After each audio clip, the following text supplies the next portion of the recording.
I picked up a little present for you here.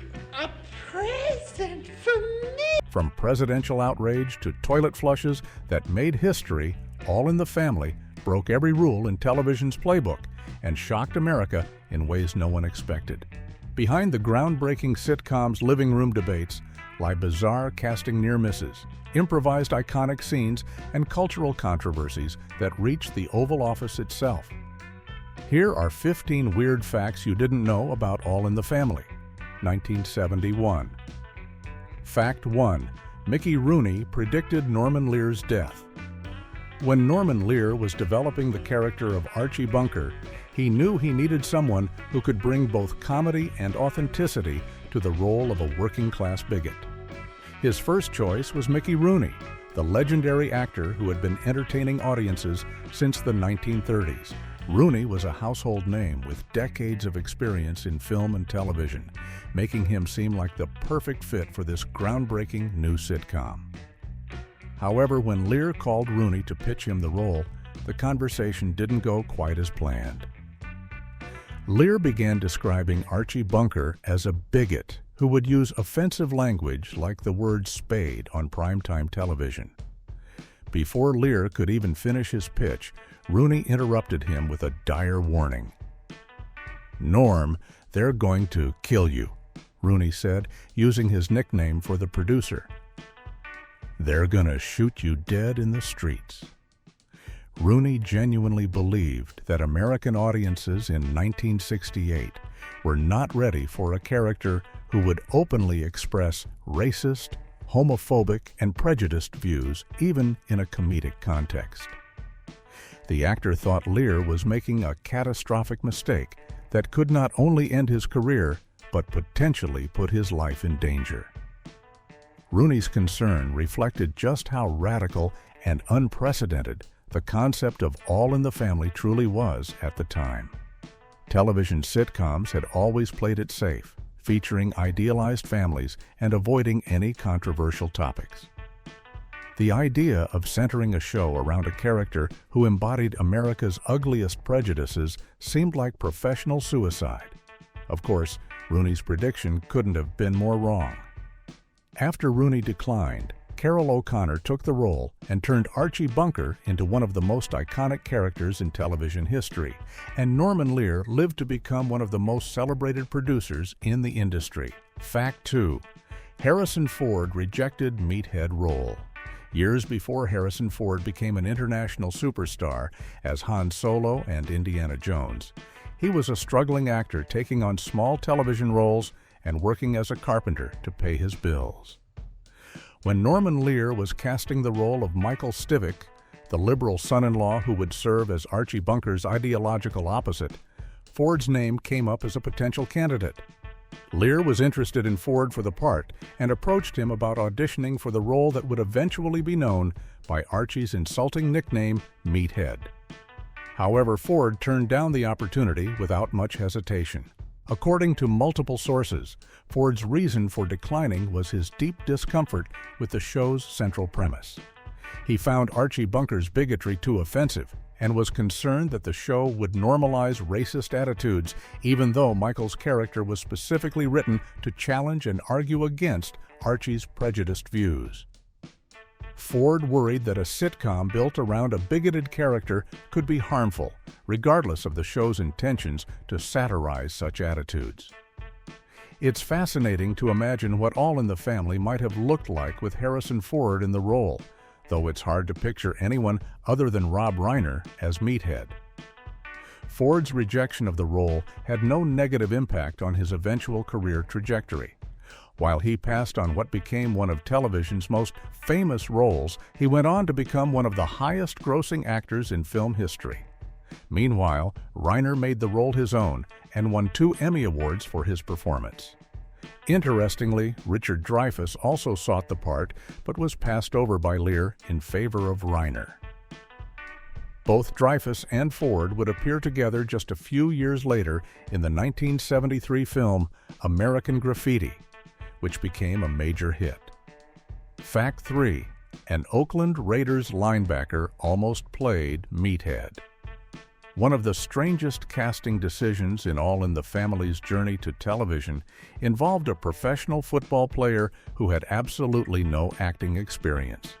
When ABC rejected Norman Lear's first pilot titled Justice for All in 1968, Lear was given a second chance to rework the show. For this second attempt, which was renamed Those Were the Days, Lear made the unusual decision to cast Chip Oliver, a linebacker for the Oakland Raiders, in the role of Richard, who would later be renamed Michael Stivic. Chip Oliver was not your typical football player. The former University of Southern California linebacker had a reputation as somewhat of a countercultural figure, which eventually led him to leave professional football to live in a commune and work in an organic foods restaurant. He even wrote a book titled High for the Game, From Football Gladiator to Hippie, a former Southern Cal and Oakland Raider linebacker tells all, which was published in 1971. Despite having essentially zero acting credentials, Oliver was cast as the liberal son-in-law in the second pilot. This would be his only acting role ever. Unfortunately for Oliver, ABC rejected this second pilot as well, citing their dissatisfaction with both the script and the cast.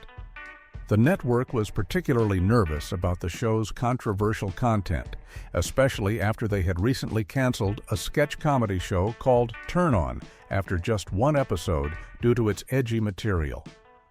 When CBS finally picked up the show and ordered it to series, Norman Lear completely recast the younger roles, bringing in Rob Reiner and Sally Struthers. Oliver never acted again and returned to his football career, though he remained an unconventional figure in the NFL. The casting of a professional athlete with no acting experience shows just how experimental and uncertain the early days of All in the Family truly were. Fact 4. President Nixon's secret tapes revealed his hatred. President Richard Nixon was many things, but a fan of All in the Family was not one of them. In February of 1971, just weeks after the show premiered, Nixon happened to catch the 5th episode titled Judging Books by Covers while flipping through channels looking for a baseball game. This particular episode made television history by featuring the first openly gay character in primetime television. In the episode, Archie assumes that Mike's flamboyant friend Roger is gay, but it's actually revealed that Archie's tough guy drinking buddy Steve is the one who's homosexual. Nixon was absolutely incensed by what he saw. Days after the episode aired, Nixon was in the Oval Office with his Chief of Staff, H.R. Haldeman, and Domestic Policy Chief, John Ehrlichman, when he brought up the show. These conversations were secretly recorded on the White House taping system that would later become famous during the Watergate scandal.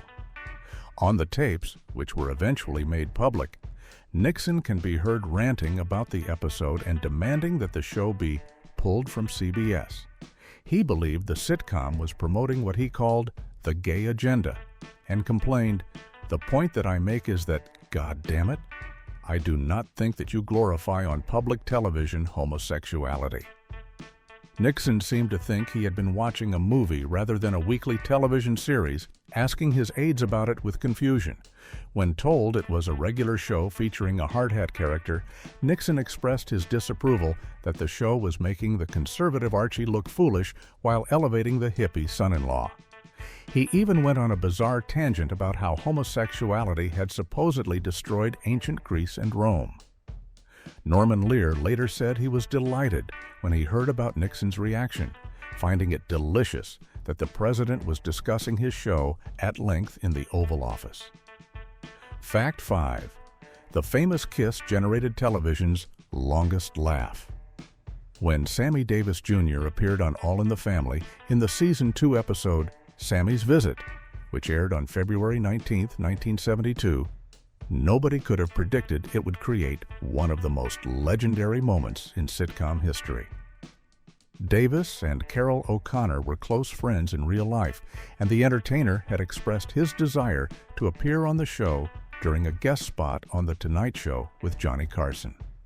Norman Lear was initially hesitant to have such a big-name celebrity guest star, worried it would shift the emphasis away from the regular characters, but he eventually agreed to have writer Bill Dana craft a script that would logically bring Sammy into the Bunker household. The plot was simple. Archie, working a second job as a taxi driver, picks up Sammy Davis Jr. as a passenger, and Davis accidentally leaves his briefcase in the cab. When Davis comes to the Bunker home to retrieve it, Archie spends the entire episode nervously trying to be on his best behavior while still managing to say one ignorant thing after another.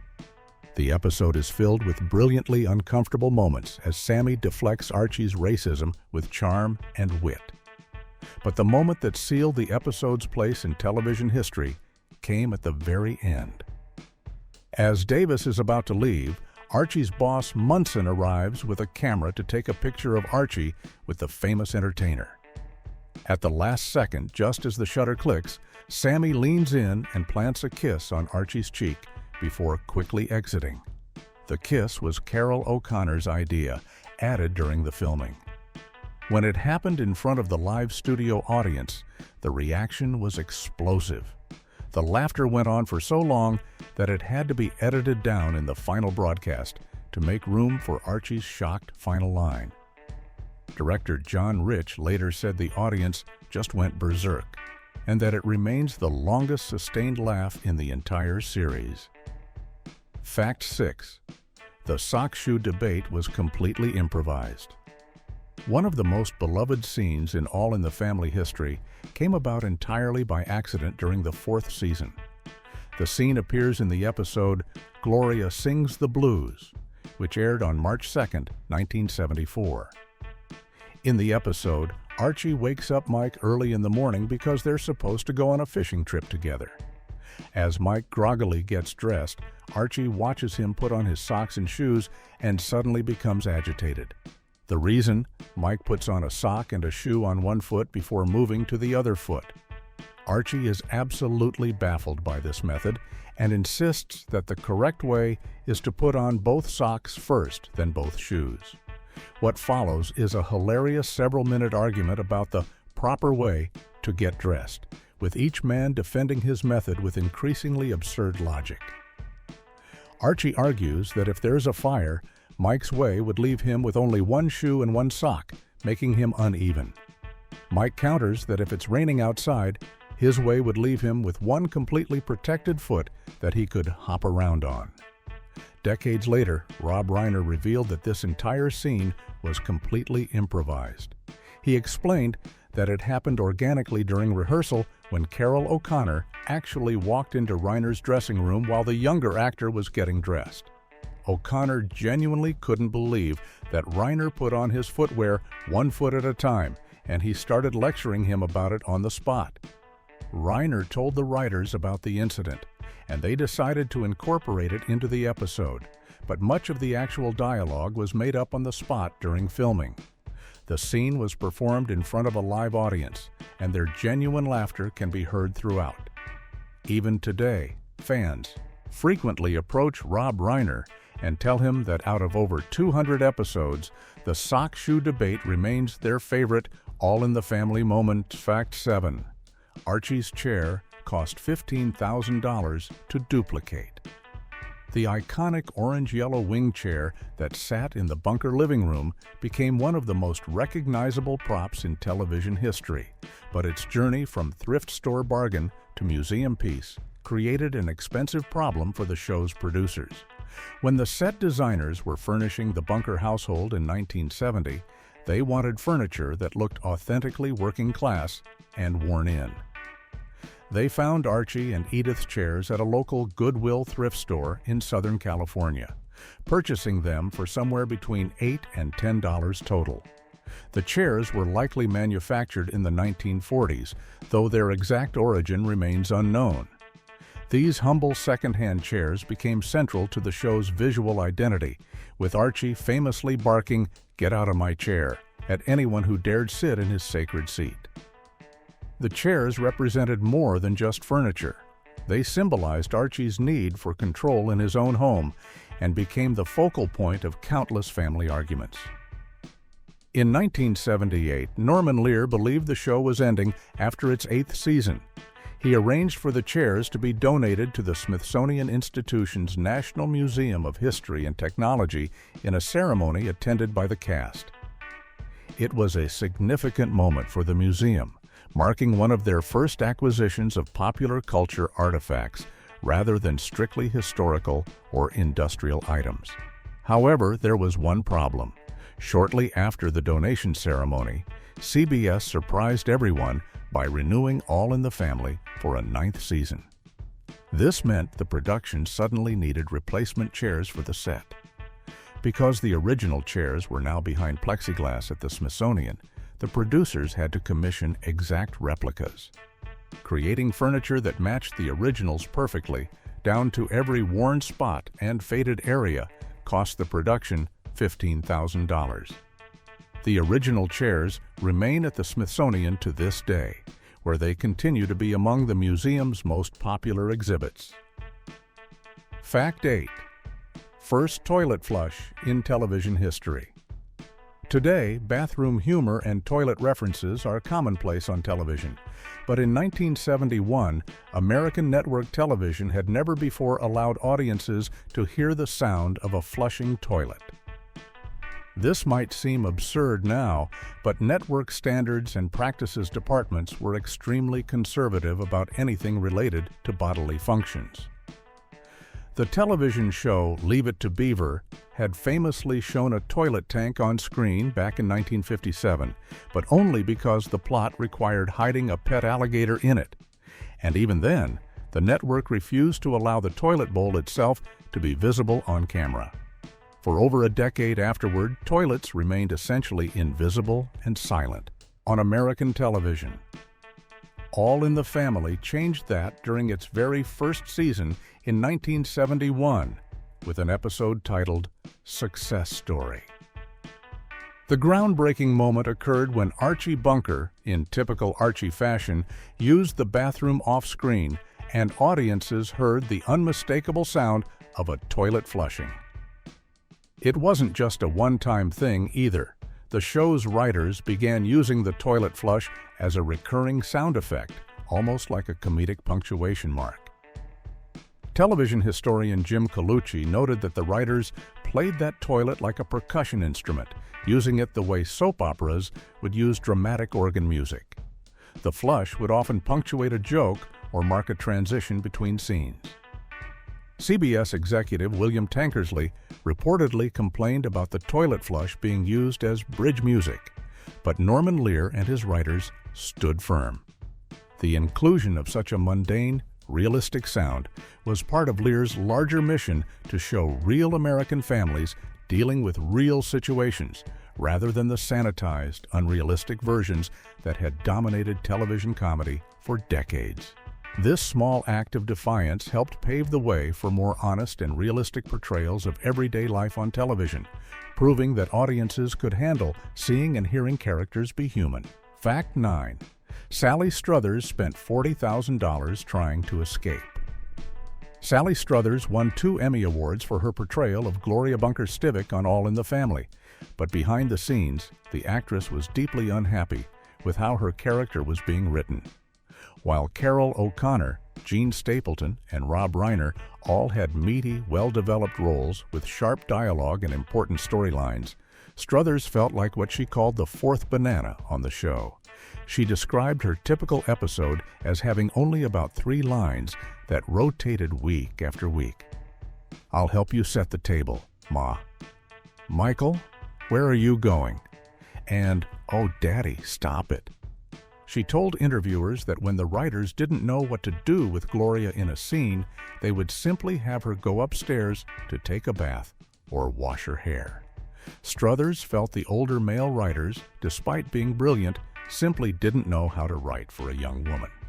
The frustration built up over the first 5 seasons, until finally, in 1974, Struthers decided she'd had enough. She hired a lawyer and took her contract to arbitration, hoping to be released from the show so she could pursue other opportunities. The legal battle was intense, and by the time it was over, Struthers had spent $40,000 in legal fees. That was a substantial amount of money in the mid-1970s, especially for an actress who, despite her Emmy wins, wasn't earning superstar wages. Unfortunately for Struthers, she lost the arbitration case and was forced to return to All in the Family. However, there was a silver lining to her failed escape attempt when she came back for season 6. Through 8, the writers finally began developing Gloria's character more fully. She and Mike had a baby, they moved into the house next door, and Gloria became more three-dimensional and feminist. Struthers later said those final 3 seasons were by far the most fun and satisfying for her as an actress. Fact 10. Norman Lear's father inspired the most famous lines. All in the Family wasn't just inspired by Norman Lear's imagination or the British show Till Death Us Do Part that it was based on. It was deeply rooted in Lear's own painful childhood experiences with his difficult father. Herman Lear, who was known as HK or King Lear to his family, was a salesman with a criminal streak who served 3 years in prison when Norman was just 9 years old for selling fraudulent bonds.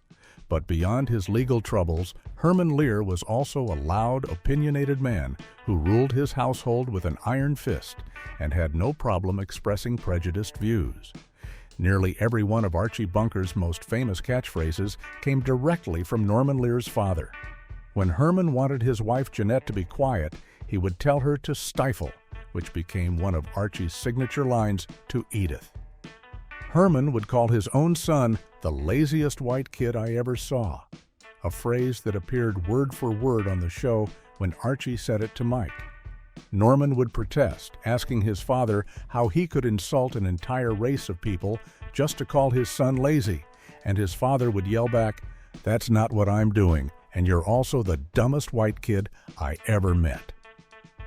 Herman also had his own special chair in the house that nobody else was allowed to sit in, just like Archie. Even the nickname Meathead came from Norman's father, who used it to mean dead from the neck up. Despite all of this, Norman Lear repeatedly emphasized that he loved his father deeply and couldn't make him into a villain. He told interviewers, "I can't overstate how much I loved him." This complicated relationship, where a son could love a father who was also narrow-minded and difficult, became the emotional foundation of All in the Family, allowing Archie to be both infuriating and somehow lovable at the same time. Fact 11. Gene Stapleton turned down Willy Wonka. In 1971, while All in the Family was establishing itself as a hit during its first season, Gene Stapleton received an intriguing offer from Hollywood. The producers of Willy Wonka and the Chocolate Factory were casting the role of Mrs. Teavee, the mother of the television-obsessed boy Mike Teavee, who becomes one of the children touring Wonka's factory. They approached Stapleton about taking the role in what would become a beloved classic film. For many actresses, the opportunity to appear in a major motion picture while simultaneously working on a television series would have been too good to pass up. Feature films were still considered more prestigious than television work, and Willy Wonka and the Chocolate Factory had a significant budget and was based on a beloved Roald Dahl book. However, Stapleton declined the offer without much hesitation. Her reason was simple and straightforward. She was content playing Edith Bunker and wanted to continue focusing all her energy on All in the Family. Stapleton had spent years working in theater and taking on various supporting roles in film and television before landing the part of Edith, and she recognized that this role was something special. She didn't want to divide her attention or potentially jeopardize her work on the groundbreaking sitcom for what would have been a relatively small supporting role in a children's film. The role of Mrs. Teavee ultimately went to actress Nora Denny. While Gene Wilder's performance as Willy Wonka became the most memorable aspect of the film, Stapleton's decision proved to be the right one for her career. Her portrayal of the sweet, naive, but ultimately wise Edith Bunker became iconic, earning her 3 Emmy Awards and making her one of the most beloved characters in television history. The role gave her steady work for 8 years and cemented her place in pop culture in a way that a brief appearance in Willy Wonka never could have. Fact 12. The theme song had to be re-recorded. Those Were the Days, the nostalgic opening theme song of All in the Family, became one of the most recognizable television theme songs of all time, with Carol O'Connor and Gene Stapleton singing about how guys like us, we had it made in some bygone era. However, there was one line in the song that caused significant confusion for viewers during the show's first 2 seasons. The problematic lyric was, "Gee, our old LaSalle ran great," which referenced a car manufactured by General Motors in the 1930s. The LaSalle was a mid-priced automobile that was discontinued in 1940, so by 1971, many viewers had never even heard of it. But that wasn't the main problem. The real issue was that Gene Stapleton's singing of this particular line was somewhat slurred and unclear in the original recording. Whether it was her accent, her delivery, or the way the word LaSalle naturally blends into the surrounding words, viewers simply could not understand what she was saying. The confusion was so widespread that people actually wrote letters to CBS and called the network asking what in the world Edith was singing about. Some viewers thought she was saying, "Gee, our old Chevrolet ran great," or various other car-related phrases.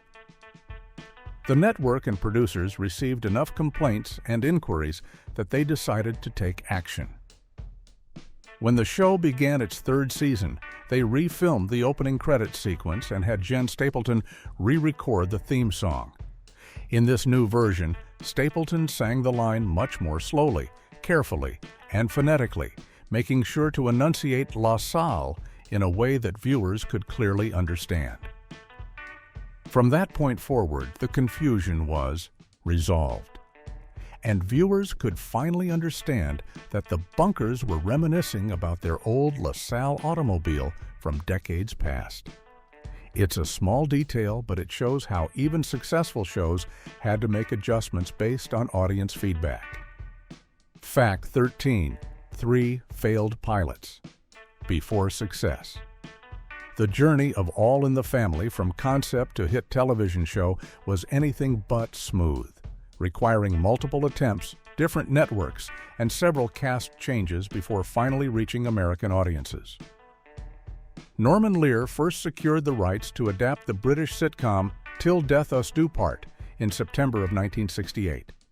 He developed a pilot script titled Justice for All and shot it in New York City in October of 1968 with Carol O'Connor and Gene Stapleton already cast as Archie and Edith Justice, their original surname before it was changed to Bunker. The younger roles were played by Kelly Jean Peters as Gloria and Tim McIntyre as her husband Richard. ABC screened this first pilot but rejected it, with their main complaint being that Archie and Edith lacked chemistry with the younger actors. However, ABC was interested enough in the concept to give Lear a second chance. For the second attempt, Lear retooled the script and changed the show's title to Those Were the Days. He recast the younger roles with Candace Azara as Gloria and Oakland Raiders linebacker Chip Oliver as Dickie, which was the new name for the son-in-law character.